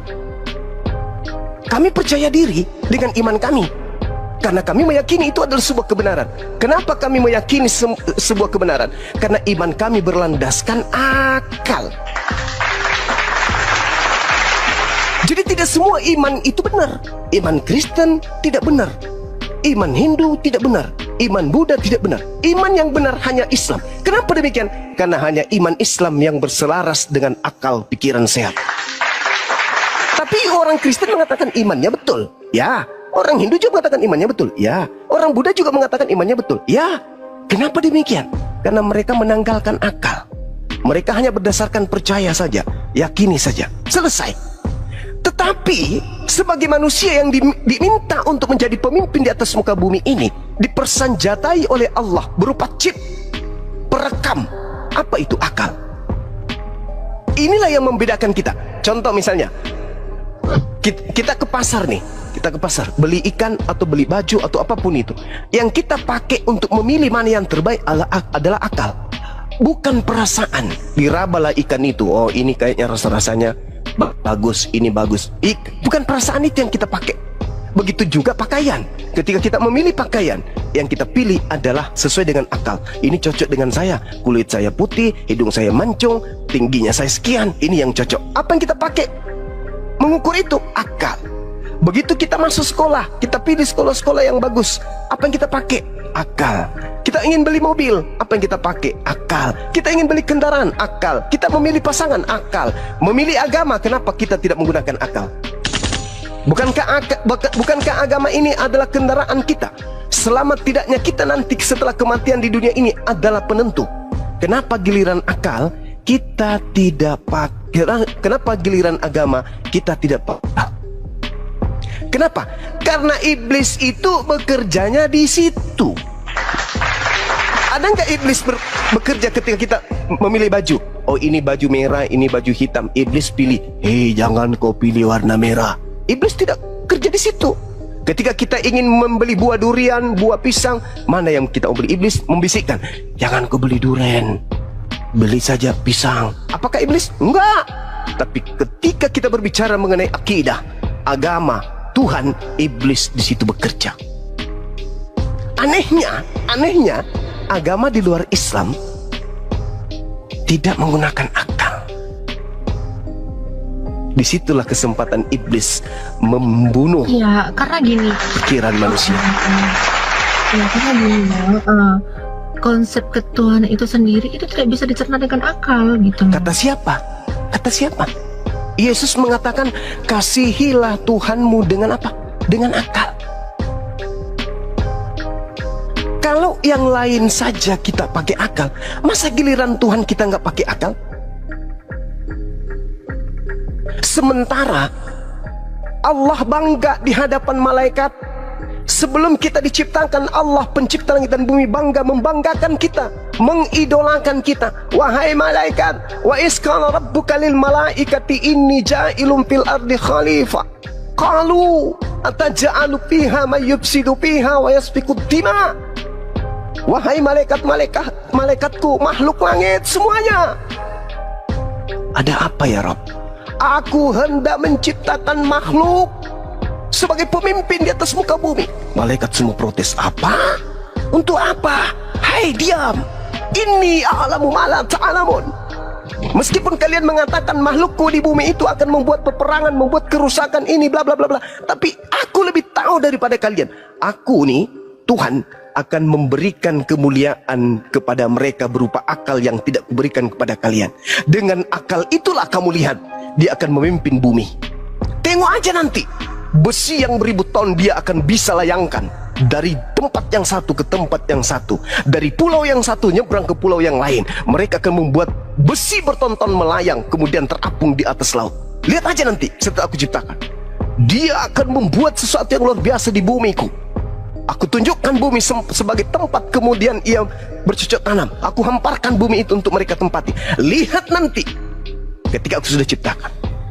Nah, Tuhan membanggakan kita. Dan ketika Tuhan membanggakan kita di tengah-tengah makhluknya yang lain, Allah dikecewakan dengan adanya makhluk bernama manusia yang justru mematikan akalnya. Kemana dia pergi nanti? So Allah beri sanksi neraka. Tapi mereka yang membanggakan Allah di hadapan makhluk yang lain mendapatkan imbalan jannah surga. Ayo.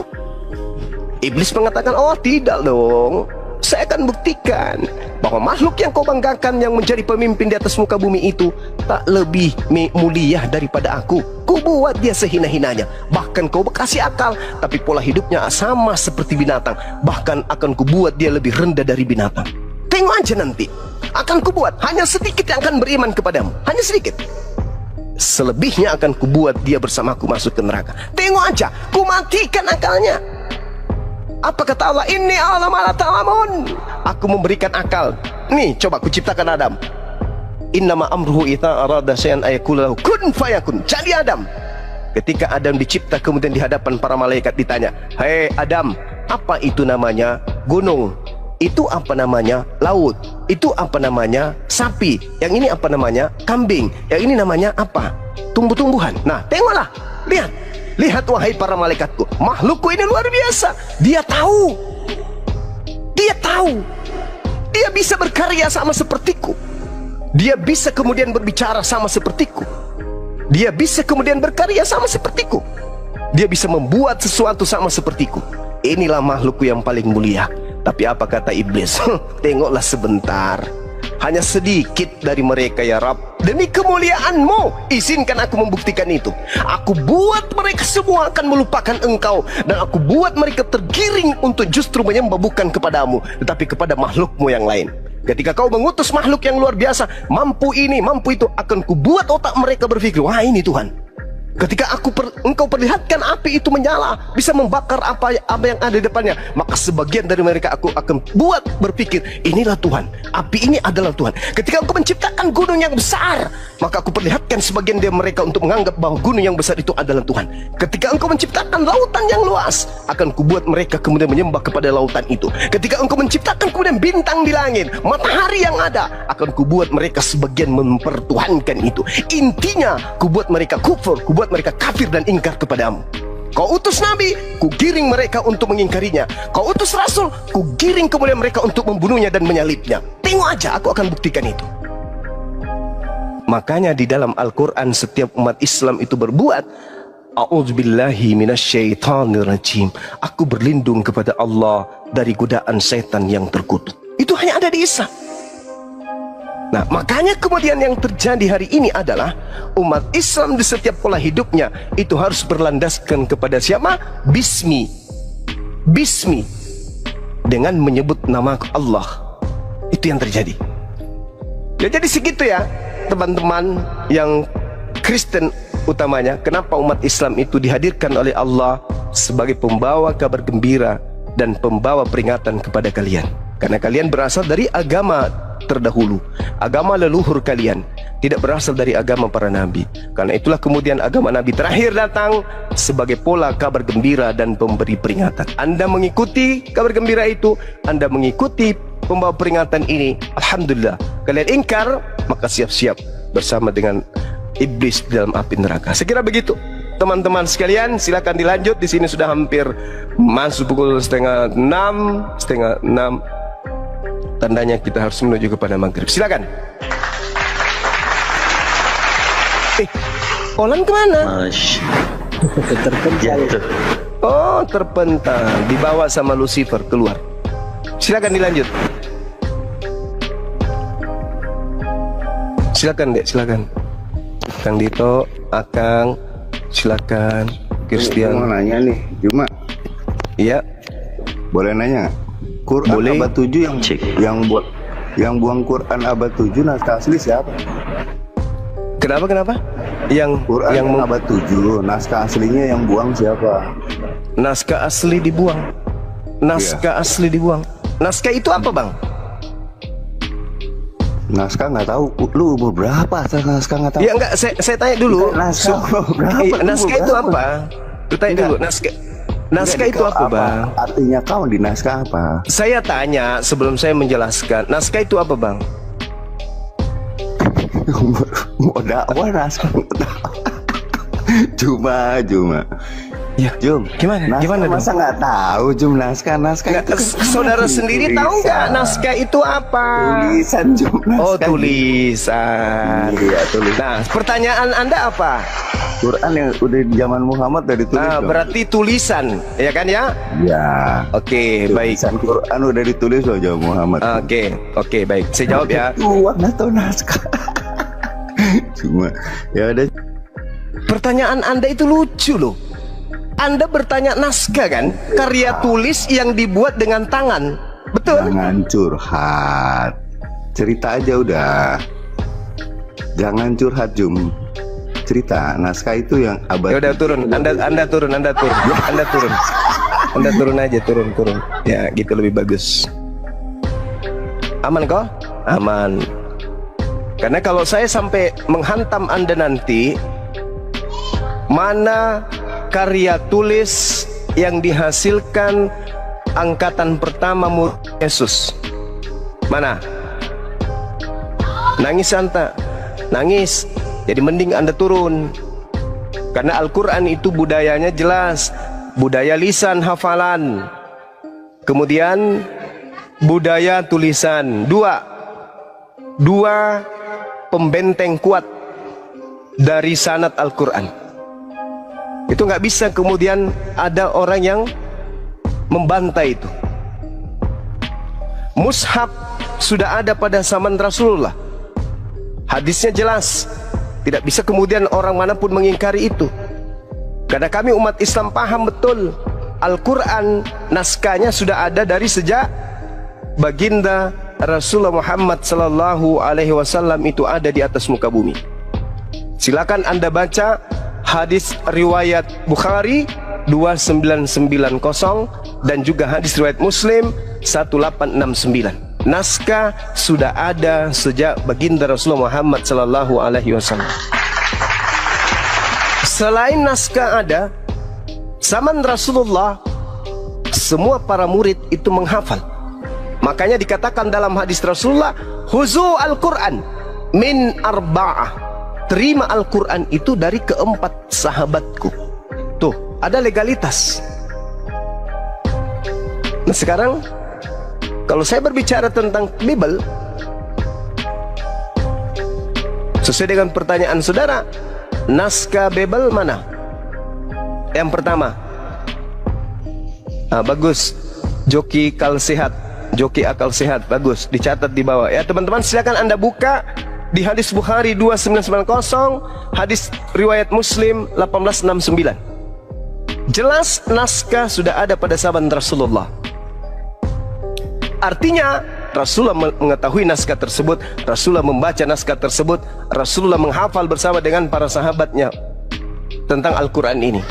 Nah, yang dituliskan kemudian secara budaya tulisan itu adalah hafalan dari naskah-naskah yang ada. Itu jelas itu. Jadi sanad Al-Quran itu luar biasa. Sanad itu adalah mata rantai penyampaian Al-Quran.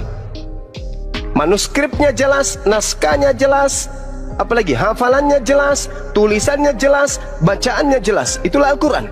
Tapi kalau Bible, selangkah dari Yesus, pada zaman Yesus ada nggak orang yang kemudian menulis Bible? Zaman Yesus tak ada. Bagaimana teman-teman, sudah dicek hadis tadi? Betul? Betul adanya bahwa naskah sudah ada zaman Rasulullah? Coba dicek.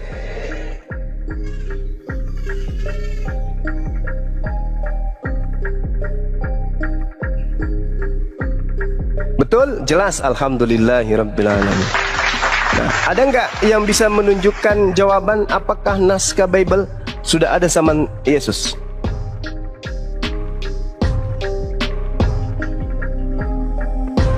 Gak ada, Paman. Gak ada, Paman.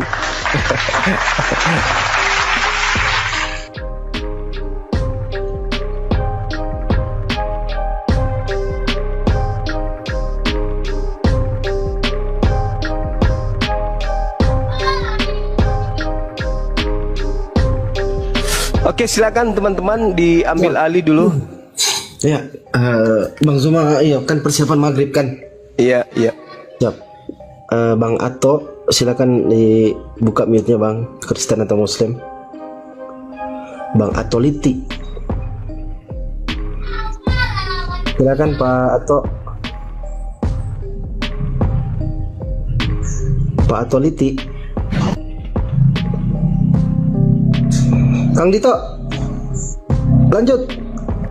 Siap, Masya Allah. Saya tadi belum sapa ini gurunya Bang Zuma. Assalamualaikum Bang Zuma. Waalaikumsalam warahmatullahi wabarakatuh. Masya Allah. Allahu Akbar. Masya Allah. Siapa yang tidak mendapatkan hikmah dari dakwah atau mungkin pencerahan dari abang kita Bang Zuma, Masya Allah. Saya rasa orang yang sudah menggunakan akalnya, insya Allah mudah mendapatkan hidayah. Amin amin ya rabbal alamin. Iya, semua orang itu berpikir pakai akal, nggak mungkin nggak pakai akal. Muncul lagi dia. Iya. Kaget saya. Ya,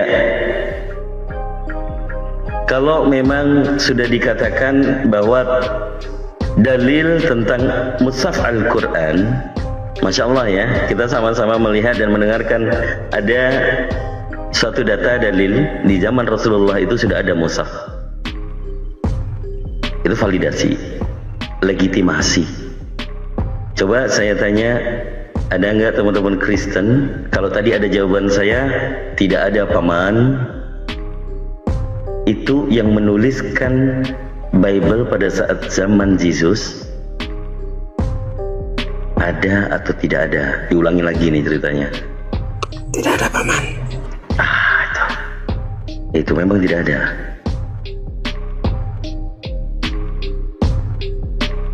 Jadi ini kaulan mau tanya apa lagi? Coba dengan Kang Dito sama Bang Zuma. Bang Zuma lagi persiapan maghrib. Mungkin kita lanjutkan diskusinya. Ya, gimana ya? Ya ada benarnya juga. Ya perkataan yang kalian lontarkan itu ada benarnya juga sih. Ya meningkatlah 70% gitu. Alhamdulillah, minimal ada improvement ya. Dari 0 sama sekali naik 25%, naik lagi 50%, dan hari ini pengakuan 70%. Masya Allah. Mudah-mudahan semakin banyak bertanya dan tidak menduga-duga lagi, apalagi belajar dari Islamologi. Itu nggak dibenarkan, begitu ya. Nah, satu fakta lagi, sebenarnya kalau boleh menyampaikan kepada saudara-saudara Kristen, keimanan kalian tentang Yesus itu Tuhan dibenarkan di dalam Bible, yaitu tulisan Paulus untuk jemaat Roma. Di situ dikatakan ada suatu harapan yang memang dari pribadi penulis, yaitu Paulus. Dengan matinya Kristus, kemudian bangkit supaya ia menjadi Tuhan. Itu perkataan Paulus. Jadi tulisan Paulus mengatakan supaya ia menjadi Tuhan. Yang selanjutnya di Roma 10 nomor 9. Paulus mengatakan untuk suatu ajaran sehingga diikuti oleh teman-teman Kristen semuanya. Apa yang dikatakan di dalam Roma 10 nomor 9? Barang siapa yang mengaku dengan mulutnya bahwa Yesus Kristus adalah Tuhan, ya kita yakini semua orang Kristen mengakui, mengamini bahwa Yesus itu Tuhan. Ternyata sumbernya valid dari Paulus. Maka yang dikatakan oleh abanda kita, Bang Zuma, Masya Allah, jadi orang Kristen itu menjadi pengikut Paulus. Alhamdulillahirrabbilalamin. Itulah tadi diskusi yang sangat menarik dengan berbagai sudut pandang yang berbeda. Semoga ini bisa menambah ilmu dan pengetahuan kita semua. Dan mari kita saling menghargai dan menghormati keyakinan masing-masing. Buat sahabat semua yang sudah setia menyimak diskusi ini sampai selesai, saya ucapkan terima kasih banyak. Semoga Allah Subhanahu wa Ta'ala senantiasa selalu melimpahkan rahmat dan karunia-Nya kepada sahabat semua. selalu diberikan kesehatan, dimudahkan segala urusannya, dan dilancarkan rezekinya. Amin ya Rabbal Alamin. Demikian yang dapat saya bagikan, kurang lebihnya mohon maaf. Sampai bertemu lagi di diskusi berikutnya. Wabillahi taufiq wal hidayah, waridha wal inayah. Wassalamualaikum warahmatullahi wabarakatuh. Bismillahirrahmanirrahim. Assalamualaikum warahmatullahi wabarakatuh. Salam sejahtera untuk kita semua. Puji syukur kepada Allah Subhanahu wa Ta'ala, Tuhan semesta alam. Salawat serta salam selalu dan tetap tercurahkan kepada junjungan kita Nabi besar Muhammad sallallahu alaihi wasallam. Allahumma salli ala sayyidina Muhammad wa ala ali sayyidina Muhammad. Hari ini kita berkumpul bukan untuk saling memenangkan argumen semata, akan tetapi untuk menjalin dialog ilmiah dengan semangat mencari kebenaran, saling memahami dan menghormati keyakinan masing-masing. Tanpa panjang lebar, mari kita simak bersama. Iya, iya. Oke, ini Gimana, kita gimana? ngomong serius ya. Kita nggak usah bercanda-canda lagi. Kita ngomong serius aja dulu. Oke. Iya, iya. Dari tadi saya serius. Silakan. Oh. Ini saya mau tanya sama Bang Zuma. Iya. Apa arti konsep ketuhanan itu yang ada di Islam? Konsep ketuhanan artinya konsep di luar makhluk. Al-Quranul Karim menjelaskan dalam surah Al-Ikhlas, konsep ketuhanan itu Tuhan itu ahad, Tuhan itu satu, tempat segala sesuatunya bergantung, tempat semua makhluk berharap. Itu tidak ada yang serupa dengannya, tidak ada yang setara dengannya. Itu konsep Tuhan. Karena Tuhan itu mustahil punya kelemahan. Karena alam semesta ini alam yang begitu sempurna, alam yang begitu apik, sehingga dibutuhkan pencipta yang begitu sempurna. Gak bisa tidak. Seperti ketika kita melihat komputer, komputer itu pasti dibuat oleh orang yang sempurna otaknya, ilmunya. Maka kalau komputer saja dibutuhkan makhluk yang menciptakannya, yang membuatnya sempurna, maka sudah pasti pencipta makhluk itu jauh lebih maha sempurna. Maka Tuhan itu adalah tataran pencipta yang mengadakan segala sesuatu yang ada di bumi. Maka Dia